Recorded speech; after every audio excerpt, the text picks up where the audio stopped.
अस्सलामुअलैकुम फ्रेंड्स, मैं आज आपको बताऊंगा कि यामाहा 125Z का ऑयल किस तरह चेंज करा जाए। सबसे पहले आप किसी भी पुराने बर्तन के अंदर इसका इंजन ऑयल निकाल लीजिए। साइड में जो नीचे इंजन नट होता है उसको खोलिए और तमाम इंजन ऑयल किसी भी बर्तन के अंदर, ख़राब बर्तन के अंदर आप निकाल लीजिए। उसके बाद यामाहा का जो ऑफिशियल रिकमेंडेड ऑयल है वही इंजन के अंदर यूज़ करिए, आप किसी और ब्रांड का यूज़ ना करें। मैं यामाहा का यूज़ कर रहा हूँ। सबसे पहले आप अपने इंजन में जो जहाँ से ऑयल को चेक करा जाता है वो नट ओपन करिए, ऑयल की यूज़ करिए।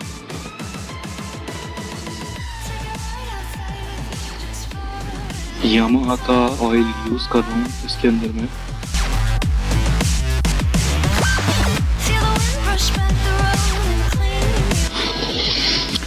यामाहा के ऑयल की सील ओपन करी और इसके बाद आहिस्ता आहिस्ता इस पर तमाम तकरीबन 1 लीटर पूरा ऑयल इसके अंदर जाएगा। इंजन के अंदर 1 लीटर का इंजन होता है ये, तो 1 लीटर ऑयल पूरा इसके अंदर जाएगा।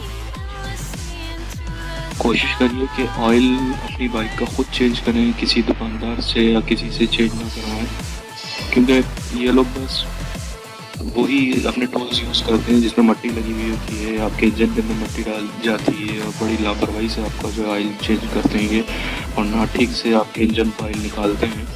तो मैं यही रिकमेंड करूँगा कि अपनी बाइक की जो छोटी मोटी चीज़ें हैं वो खुद ही करा करें, मैकेनिक्स के पास नहीं जाया करें, क्योंकि बहुत ही समझने की बेदर्दी से ये यूज़ करते हैं अपने टूल्स वगैरह को, इनको काम से मतलब होता है। तो आप ये देख रहे हैं कि मैंने पूरा ऑयल इंजन के अंदर डाल दिया है।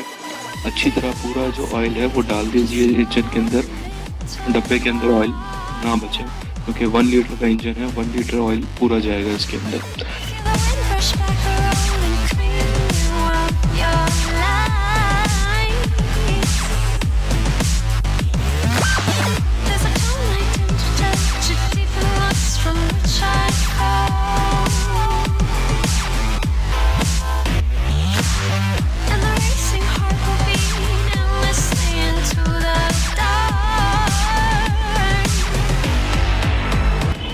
ऑयल डालने के बाद अच्छी तरह से जो आपकी नट है इसका इंजन का, उसको अच्छी तरह से आप वापस से बंद कर दीजिए।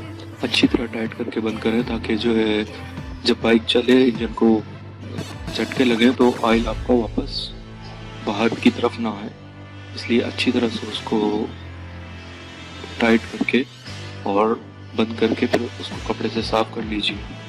ऑयल चेंज करने के बाद एक बार स्टार्ट करके देखते हैं बाइक को कि तमाम चीज़ें ठीक हैं, सही स्टार्ट हो रही है।